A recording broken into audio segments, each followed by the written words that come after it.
तो आज मैं आपको एक अनोखी रहस्यमय कहानी सुनाऊंगी। अगर आप चैनल पर नए हैं तो अभी सब्सक्राइब कर ले, यह मेरा दूसरा नया चैनल है ताकि और भी रहस्यमय कहानी सबसे पहले आप तक पहुंचे तथा कहानी पूरा देखे, क्योंकि अंत में एक अनोखा रहस्य छुपा है। धन्यवाद। तो सुनिए।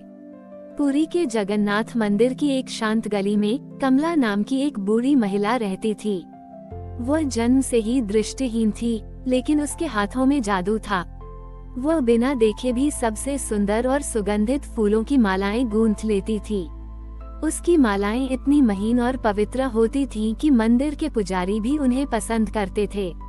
कमला का हृदय भगवान जगन्नाथ के प्रति असीम श्रद्धा से भरा था। कमला रोज सुबह अपनी छोटी सी झोपड़ी के बाहर लगे पौधों से फूल चुनती थी। वो उन्हें अपनी उंगलियों से महसूस करती, उनकी खुशबू से पहचानती और फिर बड़े प्रेम से उन्हें मालाओं में पिरोती। उसका सबसे बड़ा सपना था कि उसकी बनाई हुई मालाएं सीधे भगवान जगन्नाथ के विग्रह पर चढ़ाई जाएं। लेकिन उसके मन में हमेशा एक कसक रहती थी। मैं अंधी हूँ, वह सोचती, मैंने कभी भगवान का स्वरूप देखा नहीं।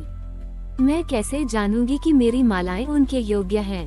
क्या भगवान मेरी जैसी अंधी भक्त की माला स्वीकार करेंगे? उद्धरण चिन्ह। वो अक्सर अपनी बनाई मालाओं को छूकर उदास हो जाती। उसे लगता था कि उसकी भक्ति अधूरी है, क्योंकि वह भगवान को देख नहीं सकती थी। उसे लगता था कि भगवान को प्रसन्न करने के लिए सुंदर आंखों से देखना और भव्य चढ़ावे चढ़ाना जरूरी होता है, और वह ये सब नहीं कर सकती थी। उसके मन में हमेशा एक खालीपन रहता था, एक इच्छा कि वह भी भगवान के करीब आ सके, उनकी उपस्थिति को महसूस कर सके, ठीक वैसे ही जैसे आंखों वाले भक्त मंदिर में महसूस करते थे। एक दिन मंदिर में एक बड़ा उत्सव था। भगवान के विग्रह को विशेष रूप से सजाया जाना था। कमला ने उस दिन अपनी सबसे सुंदर माला बनाई थी, जिसमें उसने अपने हृदय का सारा प्रेम और अपनी सारी श्रद्धा डाल दी थी। वह माला लेकर मंदिर की ओर चली। उसके मन में आशा और डर दोनों थे।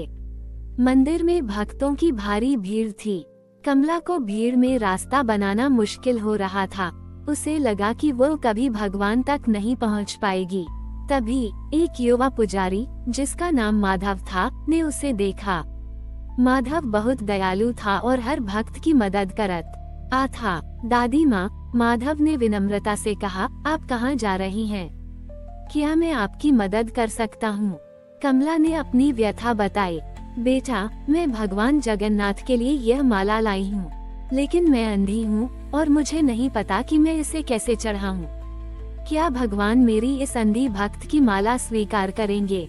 उद्धरण चिन्ह। माधव मुस्कुराया। उसने कमला का हाथ पकड़ा। दादी माँ, भगवान को देखने के लिए आँखों की नहीं, बल्कि हृदय की जरूरत होती है। आपका प्रेम ही सबसे बड़ा अर्पण है। मैं आपकी मदद करूंगा। माधव ने कमला का हाथ पकड़ा और धीरे धीरे भीड़ में से रास्ता बनाते हुए गर्भगृह की ओर बढ़ने लगा।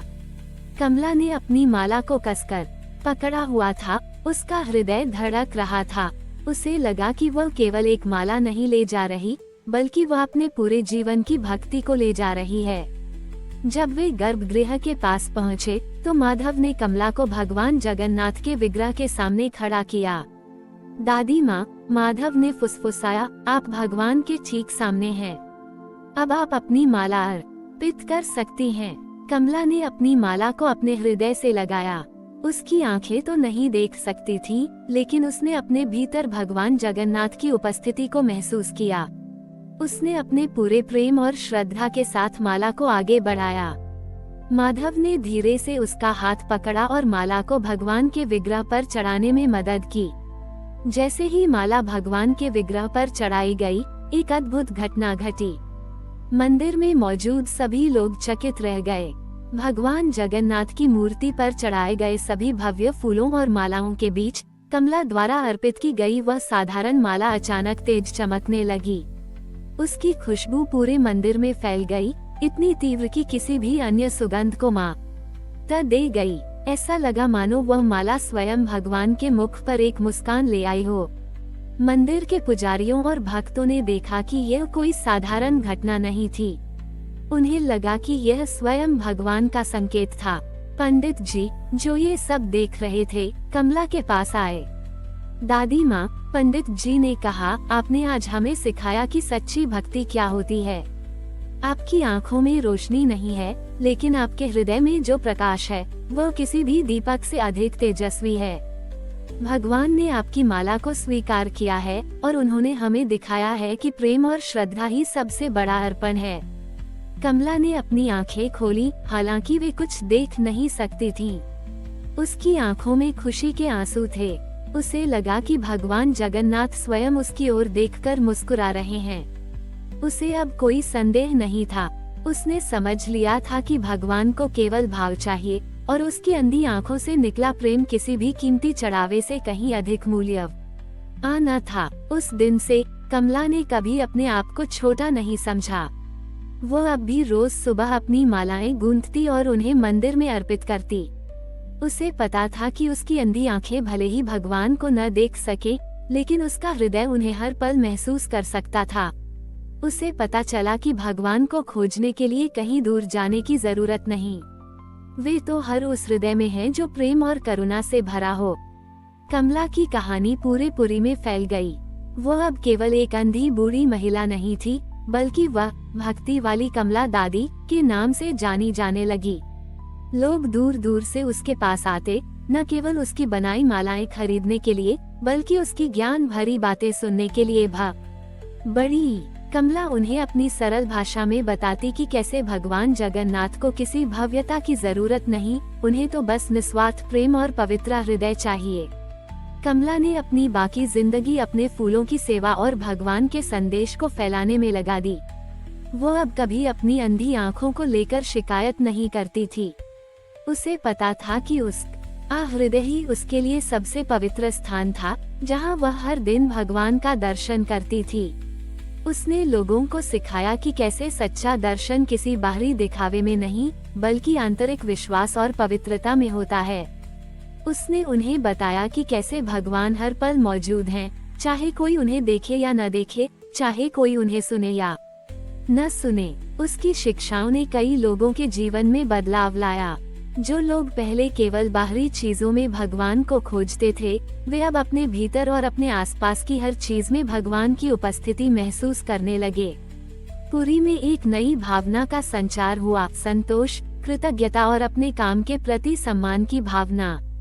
सालों बीतते गए, कमला और भी बूढ़ी हो गई। उसके शरीर में कमजोरी आ गई थी, लेकिन उसकी आत्मा उतनी ही शांत और आनंदित थी। वह अब भी हर सुबह अपने फूलों को चुनती, उन्हें गूंथती और उन्हें भगवान का प्रसाद मानती। उसकी आंखों में अब कोई शिकायत नहीं थी, केवल असीम कृतज्ञता थी। एक शाम जब सूरज पुरी में डूब रहा था और मंदिर में आरती की घंटियां बज रही थीं, कमला अपनी झोपड़ी में बैठी थी। उसने अपने हाथों में एक सुंदर सुगंधित माला ली। वह माला शायद किसी और के लिए साधारण होती, लेकिन कमला के लिए वह भगवान की स्वीकृति का प्रतीक थी। उसने माला को अपने हृदय से लगाया। उसे लगा कि उसका जीवन भी इस माला की तरह ही था, साधारण, लेकिन भगवान के प्रेम और आशीर्वाद से गुंथा हुआ। उसने महसूस किया कि उसने वह सब कुछ पा लिया था जिसकी उसे कभी इच्छा थी, संतोष, प्रेम और भगवान की निकटता। अगली सुबह जब सूरज निकला तो लोगों ने देखा कि कमला अपनी झोपड़ी में शांत लेटी हुई थी। उसके चेहरे पर एक दिव्य मुस्कान थी। उसके हाथ में वही सुंदर माला थी।